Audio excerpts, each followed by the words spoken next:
Welcome back. Recently, I had the honor of chatting with a 7-time Grammy Award-winning singer, songwriter, actress, author, businesswoman, and humanitarian. Join me as we get to know Atlanta's own Glayds Knight just a little better. When you talk about some of the greatest performers of all time, there is no way you can leave our next guest off that list. Ladies and gentlemen, please welcome to JJ on Atlanta, Miss Glayds Knight. Hey, Jay. How are you? I'm fine. How are you? First off, let me tell you, it is an honor and a privilege to be able to sit here and talk to you. Well, thank you. I'm always honored when Thank someone you. asks me to do that. And you know what? And not only that, but we were talking about this a little earlier. I told you when I told my mom that I was going to be interviewing you. Yes. What she told me was to make sure you look nice. That's what moms are supposed to do. You know, They're supposed to do that. My daughter's 45? My son's baby's 33. Right. And he'll never catch up to me. there you So go. I got a right to do that. And she'll always be my baby. Every right. You know? Well, let's get right into that because family Yes. is very important to you. Very, very important. Why is that? Well, first of all, it's a gift from God. Family is a gift from God. He created us and He created the family for purpose. It is for us to learn. It is for us to get a lot of the attributes that we're supposed to have as human beings inside of that environment. So many, many, many things. Right. And if you know, it should be the most important group to you. And you should treasure them. And you do. Your siblings and your mom and father. Yes, honor your mother and your father. Right. So here we go. In that, I have had the honor of working with my family. No, you say that with in quotations. For most of my life. Right. It's not an easy thing to do all the time because the family thing kind of clouds certain issues. But you grow a lot when you're able to work in that environment and keep them both in their separate places. Right. Just cause you're my son or my daughter and you work for my company don't mean that you can take 3-hour lunches. Hello.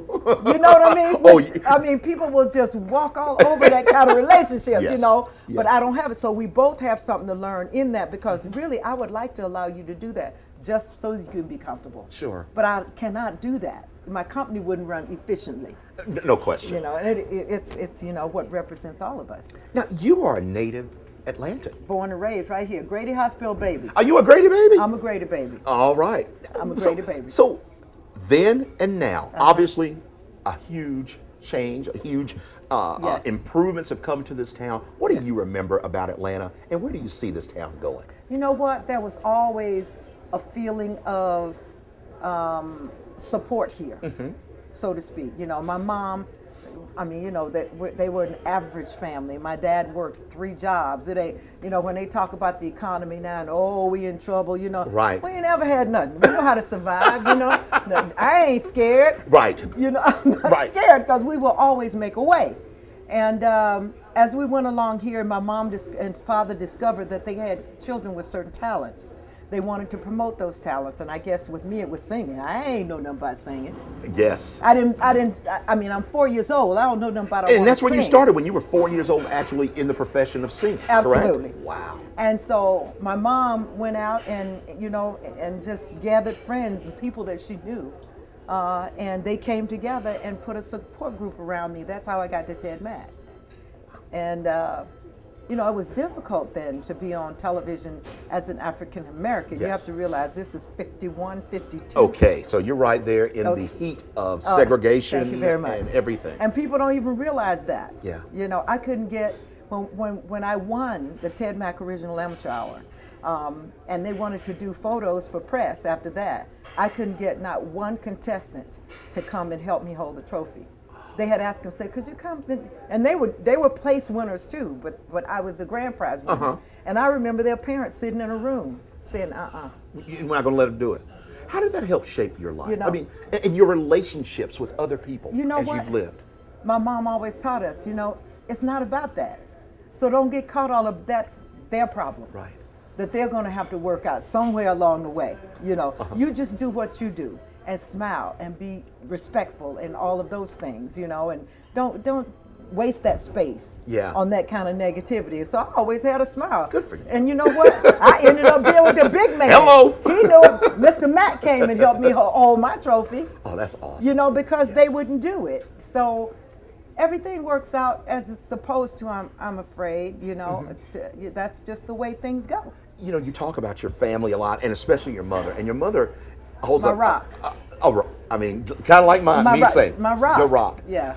Tell me a little bit about her, and then let's also talk about the fund that you helped support when it deals with diabetes. My mom believed in education. My sister was the first one in our whole family to go to college. Wow. She went to Morris Brown College. Okay.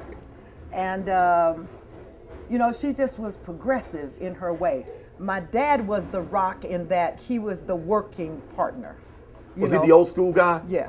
You know, they don't need to go to no so-and-so. You know, they sing in church on Sunday. That's enough. You know what I'm saying? Gotcha. And I can hear my mom say, now, Meryl. Oh, I've heard that kind of voice you know before. What I'm saying? Now, Meryl. Jeff, Charles. Yeah, you know what I'm saying? And they would get together and they'd have to work this out. But in the end, he ended up supporting the whole trip. He's just a working man. But this is how families do come together. Stay tuned, everybody. We'll be back with more Gladys Knight right here on JJ on Atlanta.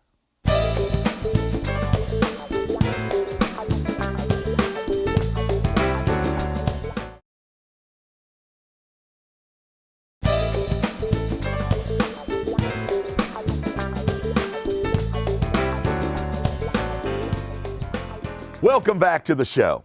We're talking to Gladys Knight about what's been important to her and her fantastic career in entertainment. Let's get back to that interview right now. My mom was aggressive in her thinking. She was not a stage mom. She didn't go up saying, okay, it's little Gladys's time. You would never know my mom was even present. She would get a corner way off somewhere, but she was watching our every move, you know, and let us have the freedom to roam. And she'd sit in the corner like this until they would say, Miss Knight, we need Gladys to do so-and-so and so-and-so, you know. And she's, baby, come here for a second. Now they need you. I hate rehearsing. Don't tell me nothing, but I'm gonna do the song now. I'm gonna do the song. But you don't need right? to do it but 3 I or don't 4 need to times do it before you 3 do it and for 4, real. yeah. Okay. I can do it for real I know. once, you know. That's, you got it. I'm with you. And my mom said, baby, they need to hear you do the song for real at least one time so they can block and they can do this and they can do that. I said, okay. So I go up there and I do the song for real. And they said, oh my God, why didn't she do that in the first place, you know? But that's the way it was. And so she was like that. And no nonsense, don't get caught up in all of this, you know, and keep your head where you're supposed to be. We got whippings when we were supposed to, and all of those things. When it came down later in life to this disease, she was our example. She had diabetes, and she contracted it early in her life. And to see her, the example that she set, she was frustrated at first, you know, like, oh, I can't believe this is because she happening. loves to cook and she loves to eat, Right. and those kind of things, you know. And the women in my family are big. And Don't even go there. You are and, you know, I'm telling you, you know, but we have to work to get, you know, Yes. where we should be. And so she just made it up in her mind that she was going to do that. And she got her diet and stuff together. But as she went along and the disease, she used to tell us, don't y'all worry. I'm going to live to 80. And now she's 30-something years old then. Is that you when know. she contracted it, when she was about Yeah, 30? about Okay. 30, 33, something like that. And as we went along, you know, it had taken its toll. She said, don't worry, I got a while. She just knew that, you know, she was Yes. in the spirit like that. And then she, later on, of course, she started to having trouble with her kidneys and blindness and all of those things. And she taught us every step of the way what the disease was like, what it was to go blind, what it was to be on dialysis. She made us go to school How hard was that? so for we you? would know how to give her dialysis. How hard was that for you as a You little know, girl growing it up? wasn't hard because she made it exciting. You know what I mean? We took her. We were obedient to our parents, so we would take her to dialysis, and then they would sit in there and be teaching her how to do. She said, "Y'all come on in," you know. So we had to learn, and then after we learned, guess what? When we got home, she wouldn't let us do it. I can do it myself. Well, why you make us go do all of that? You know what I'm saying? At any rate, eventually the disease took her. Guess what? What? She was 80 years old that year. No way. I swear. Wow. So She now was the 80 years old. fun comes out of this. Out of that, we felt like she was always a giver. We always had a house full of people. She was always bringing in people. This your cousin this, and this your uncle that, this your auntie that. Never met her before in your life, right? It's just people, and she had an uncanny way. She would crook that finger, and she would look at him, you know. She said, that one's all right. You know, so we always had people in our lives, and she was always a giver. So we said we need to do this in her honor because that's what she would want us to do. So we established the Elizabeth Knight Fund. We raised millions of dollars wonderful. for education and research because that's what she was most in favor of. She feel like if you're educated about something, or especially the disease, you can take care of yourself better. How many people knew it boils down to diet and exercise? For a long time, You know, not it anybody. was- Not it was a lot of people at all. In the old days, they said, "Oh, we got sugar." Got sugar. You know, we I got- remember we got sugar. And I was, You know? I never understood that when I was a little boy. Yeah. If you got sugar, you're supposed to be sweet. There you go. Come on now. Get it. Come on now. But now I understand. Now you understand. Yes. It's regulating the sugar contents in your bloodstream and Right. those kinds of things, and how it affects your system and what have you. So, You know, I want to talk about your love of music, but I keep coming back to something that I've seen in other interviews. And when you're talking in front of people, you use the word spirit yes. a lot. Yes. Your faith buoys you, doesn't it? Yes, it does. Why? Why is that so important in your life? Because that's the way we're brought into the world. You know, I mean, it was about my mom and dad, and they were the kind of parents, they didn't just tell you what to do, they showed you what to do. You know, my dad, even if my mom wasn't feeling well, and she was sick a lot in her early years, okay? So my dad ended up being the one taking us to school, picking us up, taking us to church on Sunday if mom wasn't feeling well, you know, and that kind of stuff. And he didn't hear of us not going to church. All right, y'all, you know, get up. And then he didn't want us to make him late for practice, choir rehearsal, and stuff like that before church, and then they go sing. He loved to sing. Loved to sing. Is that where you get your love from, of music and singing? My love came later. Get it? Oh, really? What do you? My love came later, child. Because you know, as a young person, I'm kind of country too. You know, and I like doing the basic things. Like I liked being in the kitchen with my mom. Subsequently, the restaurants, I would imagine. Correct. You know. Yeah. I love to cook, and I can cook. Whew, I can cook. All the women in my family could cook. And on certain holidays or just certain weekends, we'd all either go to the country where my uncle was, That sounds or like they'd my come family. to my mom's house or whatever, and the women be in the kitchen cooking, and the men be in there telling lies and that kind of stuff. We used to sit out and throw horseshoes. And show horseshoes and all that kind of stuff, come and to the your guys house. jumping off the wall and all that kind of stuff. Well, you know, that's what we used to do. So I wasn't into the singing thing. And when I was younger, at times, if I wasn't so obedient to my parents, at times I felt it intrusive. You know, That's interesting. like all the kids, we had big front yards, and all the kids be out there playing.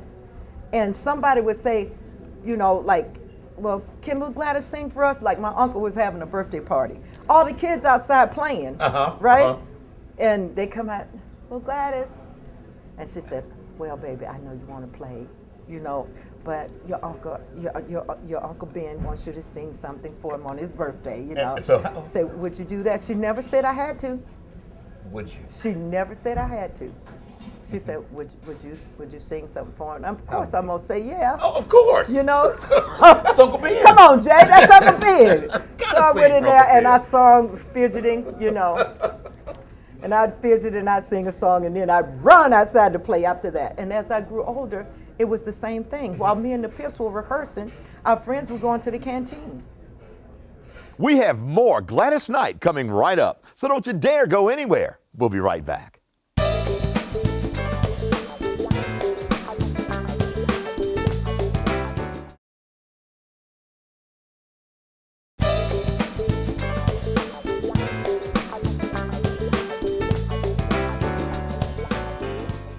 Welcome back.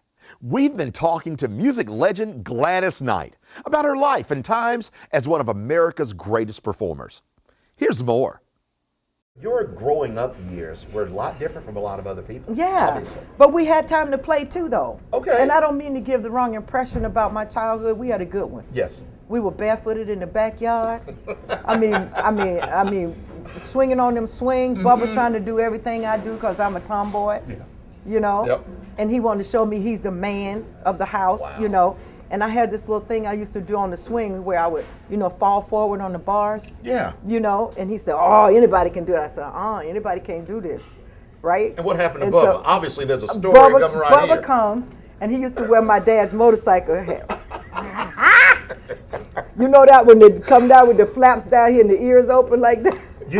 Where are the pictures? I want to get pictures. And you gotta see that picture. Gotta see this. You gotta see this picture. He used to walk around my dad's motorcycle cap on, so he come around there and he got big ears anyway. And so he gets up on the bar. I said, "Let me tell you one thing." I said, "Now when you fall forward, you gotta really grip, or the weight will pull you off the bar." He said, "Don't tell me what to do." I said, "Okay." And so of he course, commenced to holding on and falling forward, and he didn't hold. He cracked that noggin, boy. He said,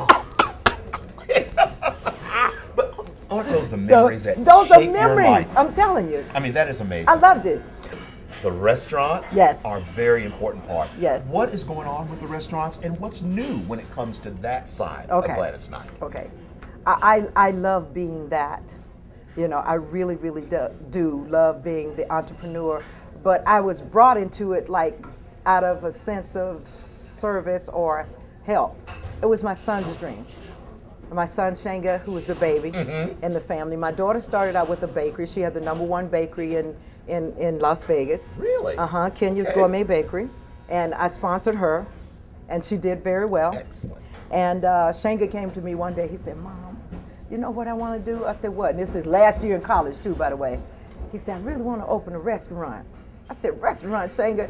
He said, "Yeah, Mom, I want to open a restaurant, And so I said, "Well, if you can get it together, then bring it to me." And he got it together and brought it to me. And he said, "Mom, I got one other favor to ask you. Can I use your name?" That's okay. I said, "That's okay." That's what I said. I said, What do you- "Shanga, let me tell you, I have not worked hard all my life for a good name. And a good name is important whether people think so or not. It's not about money. It's about integrity, it's about honesty, it's about truth, it's about all of those things. And you try to live your life that way. Nobody's perfect, but you try. So if you want to use my name, of course you can use my name. You're part of that name." So he came up with this idea, and the first restaurant he found, we mopped floors, we painted walls. We didn't have no money. We had no money to be going to, fixing up nothing lavish. We just wanted to feed people. Open the door, get it going. I would tell you no lie. Our kitchen was about this big. Wow. For this And whole that's the first restaurant. restaurant? That's the first restaurant. Wow. And it was me, Shanga, and 2 other people in the kitchen trying to cook at the same time. Amazing. And we opened, and that's how we got started. It's been an amazing journey, and I have loved it that he allowed me to be a part of that. Right. In that way. And we came up with ideas. How can we get this out to the people? How can we make it better for them, One of the things that I am proud of is our cuisine. For some reason, people always think negatively about our cuisine. You got Chinese, you got Asian, you got Italian, you got Mexican, you got everything. But our food, for some reason, is supposed to be so bad for you. It wasn't bad for me today. No, but I'm just saying, soul food, we'll understand. take that, every now and then, and it's supposed to be served in some kind of roach-infested place. Right. You know what I'm saying? Yes, I do. I said, "Shanga, it's time for all that to change. We're going to have an upscale restaurant, and it's going to be clean, and we're going to change people's mind about this cuisine, because they immediately think fat." Now, you have to understand, we were the national spokes family for diabetes for many years. We haven't been taken off the list yet. So if you come here, a diabetic should be able to eat here. Okay, we have all kind of healthy dishes in here. And if it's some special need that you have in ways that you want your stuff cooked, all you got to do is tell us. And we'll have it fixed and served for you that way. So. Yeah, and one of the things that I heard that you've got another project going out to where you're trying to take this food and give it more a mass Absolutely. appeal. What is that about? Well, If you can talk about that right now. I can talk about that. Everything we do, it's like right out there. with the economy, with our president trying to make a difference, and they're at a different level. You know, they got, you know, bailouts and all of that kind of stuff to do. But people don't realize sometimes it's the little things that you do that can really make a difference. If all of us did little bitty things, this economy would change. In kind of wrapping this all up, if you had to live your life over again, would you do it the same exact way? I would. Why? Because the way that I have lived my life, I have learned the things that I was supposed to know. And I'm not finished yet. You know, we always want to erase all the bad things out of our lives. You know, say, if I could do it again, I wouldn't do this and I wouldn't do that. Now, some people may need to say that, but You're so right. I'm sorry. but And you people know who you are too. you know who you are. You know, because I would definitely, you know, caution them about going certain ways that would destroy them. Right. You know what I mean? There are bridges that we don't need to cross. But as far as I'm concerned, I have not been a perfect being, by no means. But it's all the things that caused me pain. It's all the things that I stumbled over that helped me to get to the next level, because I asked for the strength to do that. You know what I'm saying? Yes, I do. And I just go in a different direction. So sometimes I want to realize or say sometimes that I was only married once, and that's the man that I have in my life right now. But that's not true. I've been married 4 times, trying to get it right. But out of that, you know, even though I may have felt mistreated or it wasn't the exact way that I had seen myself as a child growing up, you know, being married, I got some beautiful children out of it, you know, and I learned some wonderful things. Maybe it made me more prepared for this wonderful man that I have in my life right now. That's awesome. You know, and I am so grateful for those things that made me who I am, so that I could walk this path with him. Finally got a man that could go to God with me. There you go. And I know that's what I was looking for. Yes. You know? Well, I am sure that all the folks that are watching right now, they are glad that you're living your life the way you want to live, Well, and thank you're you. continuing to do what you do. Thank you for taking the time Thank you, Jay. to sit and talk to us. Thank you, Jay. We appreciate Thank it. you, Jay. You're very welcome. We hope you enjoyed our interview with Glayds Knight. Stay tuned, everybody. We'll be right back with more JJ on Atlanta.